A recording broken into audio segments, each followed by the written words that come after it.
In today's video, I'm going to teach you how to sell stocks on eToro. If you're ready to close out a stock position, eToro makes the process fairly straightforward. I'll walk you through it clearly so you know exactly what to look for and what to confirm before you finalize the sale. To get started, sign into your eToro account. Make sure you're logged into the correct account before doing anything else, especially if you manage more than one investment platform. Once you're in, you'll be on the main dashboard where you can access your account information and trading activity. Next, open your portfolio by clicking Portfolio from the left-hand menu. This section shows all of your current positions, including the stocks you're actively holding. It's essentially the place where you manage what you own, so this is where you'll go whenever you want to review or close a position. Once you're in your portfolio, find the stock position you want to sell.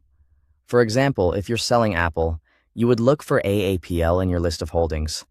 Take a moment here to make sure you've selected the correct stock, especially if you hold multiple positions.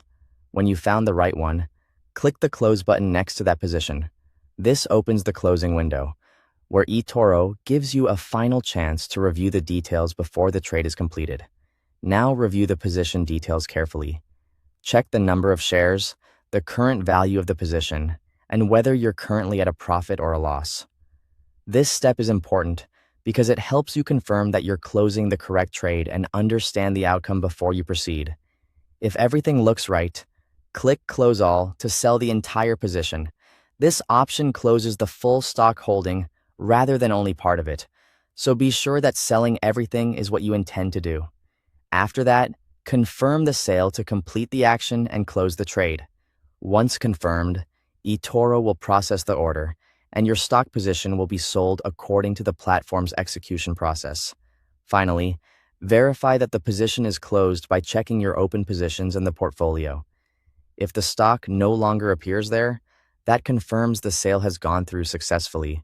It's always a good idea to double-check this so you know the trade is fully complete. And that's how to sell stocks on eToro. Thanks for watching.